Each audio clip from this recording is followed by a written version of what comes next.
Hello, hello. What's going on, world? How are y'all doing today? This is your boy, Z-Rex, with no noise, coming to you live on January 13th, 2021. It's a beautiful day here in Austin, Texas. Nice and sunny. It's great, but y'all don't care about that. Let's talk about some charts. All right. So here's the coin checkup. Cool. Got a little boost in the market cap. That's looking pretty good. So got some buyers coming back in. That's nice. Really need to get back above this little previous high to get some extra participation, to get some movement going. But other than that, I mean, it looks pretty nice. Kind of basing out, doing a little consolidation, which we spoke on yesterday. We do have some pretty decent movers today. Excuse me. Got LRC, that good old loop ring, whatever Thor chain is, up big today. Polka dot's a nice one. There's definitely some green on the board, so that's nice to see. Let's just jump right over to the BTC chart. Having a nice little rally again once off the 21 EMA on the daily, so that's 3 days in a row that we're finding some support there, so that's nice. That's good to see. Bulls like to see that. We are getting continuation after testing back over here at that 32,000 handle in this zone. And we did regain, as we spoke about yesterday, we did regain with some conviction this time the exponential with them curling back up.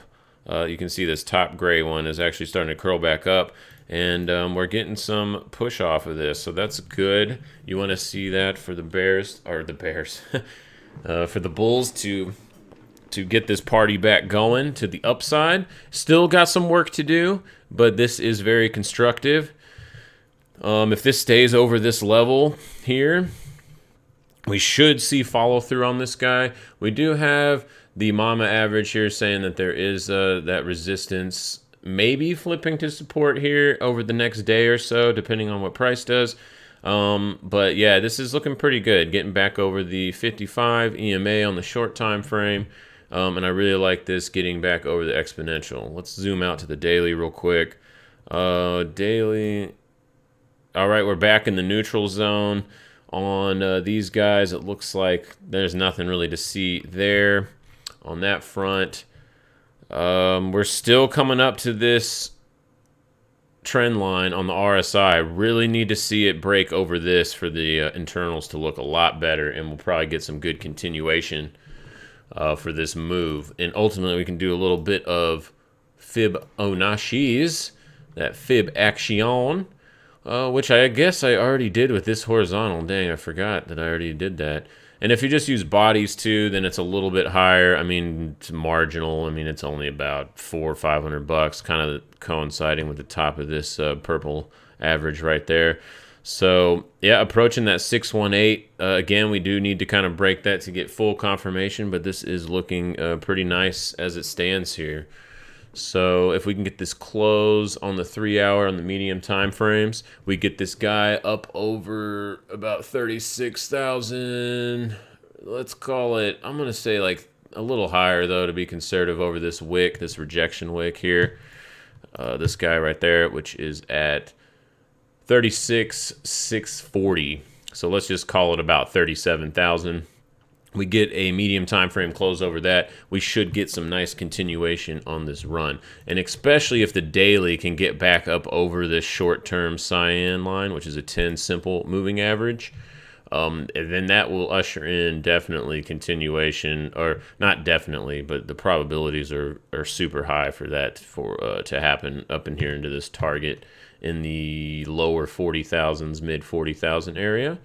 Don't know if that's going to happen yet. We just got to wait to see what price action tells us. But at this point, this is exactly what we wanted to see for the bulls. If you're bearish, not so much. Yeah, but we're still getting into that resistance level. So the bulls aren't out of the clear just quite yet. But this is starting to get constructive. You can even see The bulls starting to get back up into the neutral zone, which we definitely want to see that happen, and they can battle it out kind of like this here, and then we'll see who takes the lead from there. But given that some of the crypto, the altcoins have been, oh my gosh, I'm so sorry about that. That was probably incredibly loud.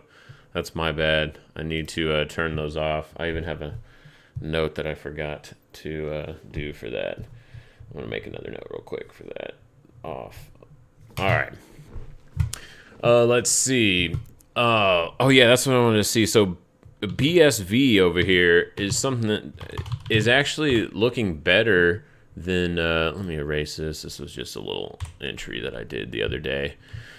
So BSV is actually looking pretty good here. It's showing a little bit of relative strength on this move. Look, this target already got hit too, so we'll take that off. You can see that this is finding a base above the 21, and it looks like it's about to close back over the cyan short term, which is sitting at, I can't see it exactly, let's look, at about 200 bucks. So if this daily closes above 200 on BSV, that probably gets us to another move in the above at the top of this range here, maybe like 250-ish.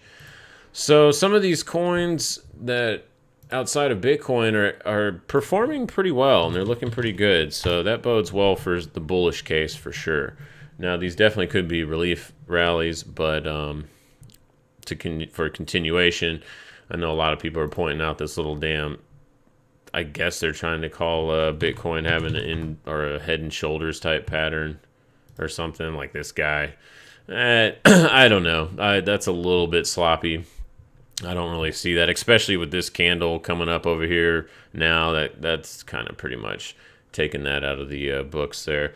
And on a 3 hour, yeah, whatever. I think the divergence that we had and spoke about from this point to this point, and here has played out, and we'll see if that was just the liquidation break from that divergence. And as soon as we get back up in here in the 67 area, which will be over this trend line too, then that will have been played out and be done, and we'll have to look for another warning signal.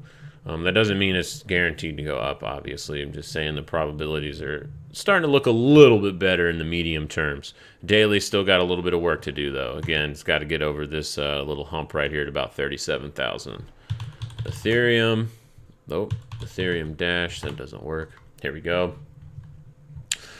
Ethereum's got more work to do. It's still about 5% below its 10 simple. Let's look at it on the 3 hour. It has regained. This looks very constructive here. I do like that read. And DMI both back in the neutral zone. Yeah, so this is really good. So the bears have lost momentum on the shorter term time frames. The only bad part about this relative to BTC is it's not over this local high here like Bitcoin is. But you know, Bitcoin's mama bear, so it usually will move first, and other things kind of play catch up as it chills out and just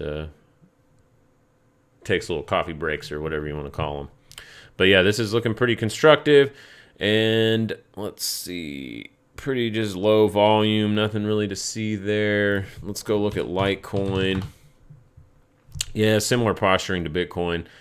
Or to Ethereum, I'm sorry, and it still needs to regain this, and it's still got quite a bit of work to do, but you are having the start of what I like to see for continuation. But until this gets back up over like 150 bucks, really, to be kind of conservative, then it's not out of the woodworks yet, and we still do have volatility up here on the top is still very high, so that's definitely noteworthy. Let's go over to Rips. The little ripple.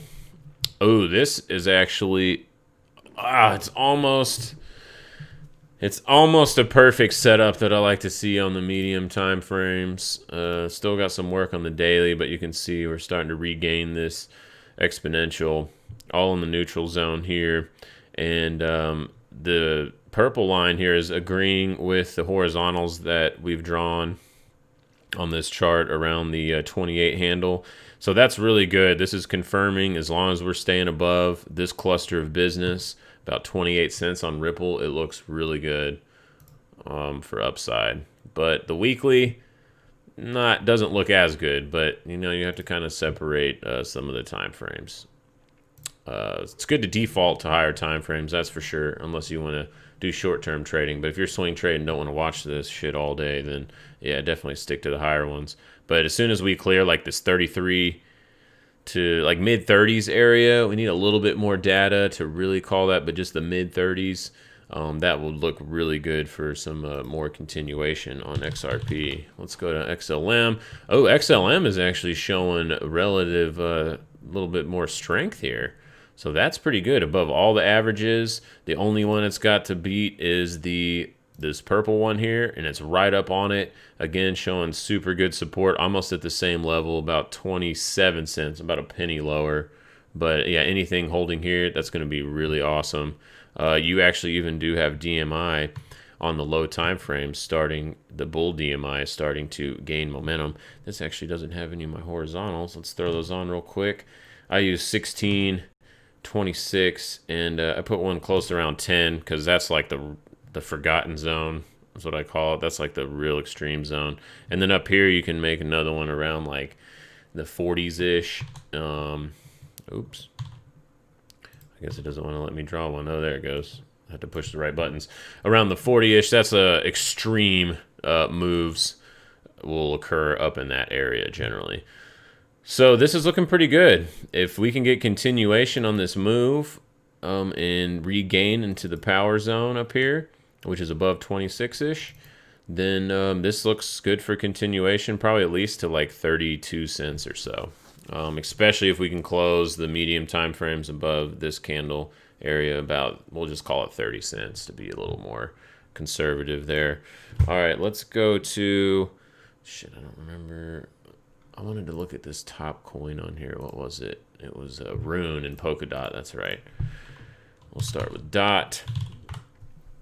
Wow, that is a hell of a move right there. That looks really good. See, this is what you want to see right here.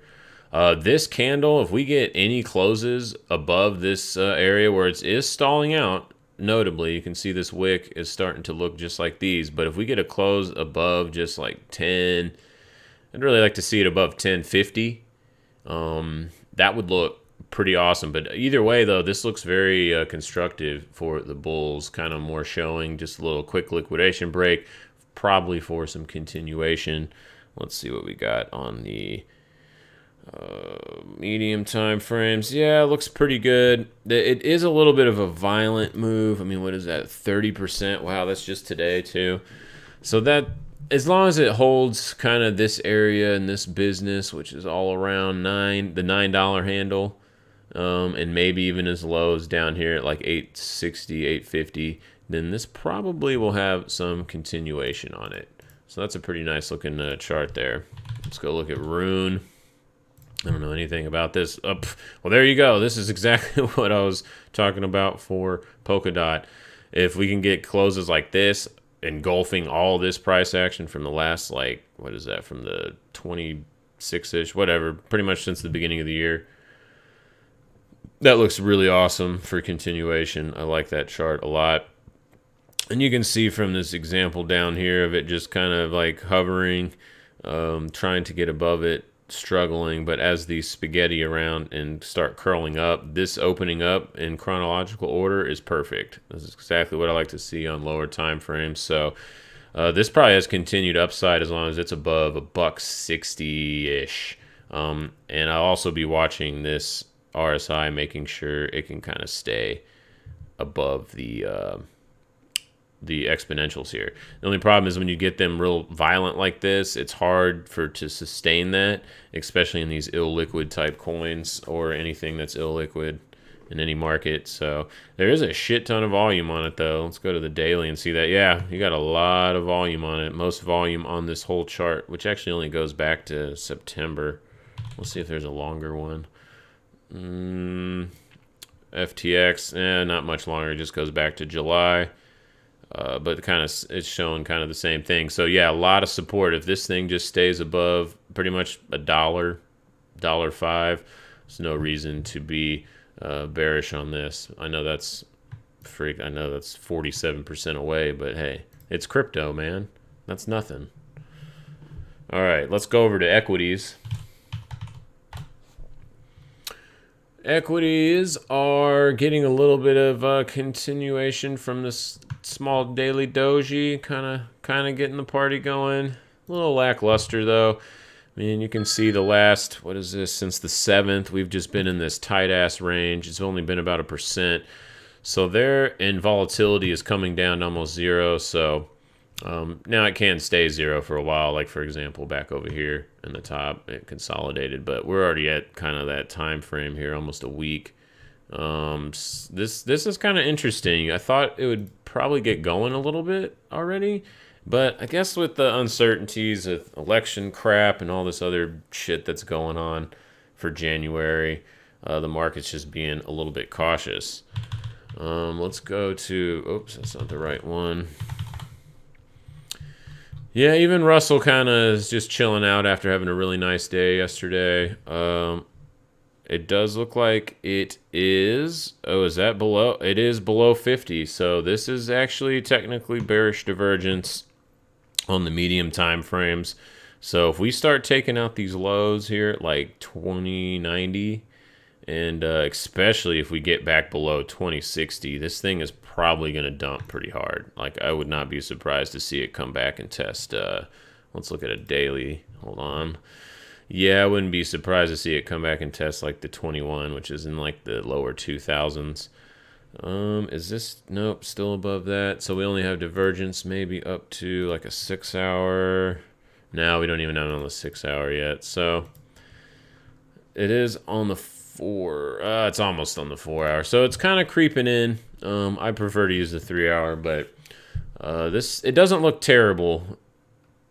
If we get above the 70 area again and regain this exponential, then this will be negated, but it is there for what it's worth. Just kind of keeping an eye on that. Russell's been a leader most of this market, so that's kind of the one to watch in my opinion. Ooh, this is ugly as hell, super choppy. I do not like that on the Dow chart. Let's see if we can clean this up somehow. Nope, it's just super confused. Look at this being just spaghetti, and even with these slight variations here. I mean, pretty much since like October, this thing has been super confused. And as you can see, price has been really tight, just in like about 1,000-point range. To be fair, though, consolidating up at highs like this is generally a bullish sign. So don't get too excited if you're bearish. You really need to see confirmation of some breakdowns, and we just don't quite have that yet. It's just a bunch of confusion at this moment on the Dow. Just kind of I'm watching the short-term EMA, the 10, and definitely the 21. You can see it's been riding up this 21 very well since this rally started in November. So we lose that 21, then I'll start being pretty cautious. But this is a hot mess, that's for sure. Let's go look at NQ. NQ rallying up again, or again, I should say. I guess it only goes up, right? NQ looking pretty nice. Getting caught off the short-term moving average in this cluster of business here. A little supply zone or demand zone. I guess 12.8. Yeah, I mean, it's so close on here. Let's zoom in a little bit and see. That's a pretty decent looking candle, getting back above this flat part of the purple EMA. I do like that. Or MAMA, sorry, that's not an EMA. The MAMA average by Ehlers. You can look that up in the indicators if you want. Yeah, as long as we stay above kind of this 12.9 handle in this business, this looks pretty good for a continuation. Let's zoom in, or zoom out and zoom in over here. We are kind of struggling to keep this sloppy-ass trend line that I have drawn on here. It's probably for a higher time frame. Yeah, there you go. For a 3 days. So, yeah, it's a little confusing. It's not as confusing looking as the Dow. The Dow looks really funky, but the NASDAQ looks okay. Very, very neutral, though, on the daily. This is coiling up for definitely some kind of large move. I have a weird hunch or feeling, and I don't trade my feelings and try not to trade my opinions because they're pretty much mostly worthless. You just got to look at what the chart's telling you. But yeah, here you go. We're getting at the 618. So there's a little bit of resistance, but clearing that right around here, this 13K area probably ushers in like another tap of this all-time high here at about 13.1. But yeah, it's just a kind of a funky market. But you know, it is what it is. Whatever your beliefs are and the systems and all that crap doesn't really matter. Price action is king, and right now it's telling us it's bullish. So don't fight the trend. It's a bad idea. I've lost way too much money doing that. Trying to think I knew more than trillions of dollars of market participants, which I'm sure a lot of y'all have fallen into that trap. All right, let's go to VIX. VIX falling down, it looks like. Yeah, getting rejected again. Coming back into the support zone.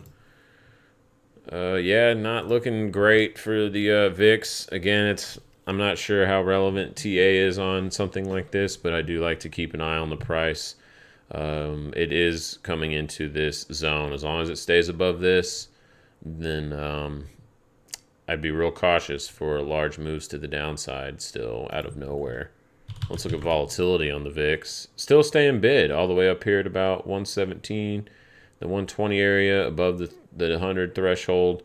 Man, this is an interesting spot for this to just be chilling. You can see all the way back to, I think I'm going to do that just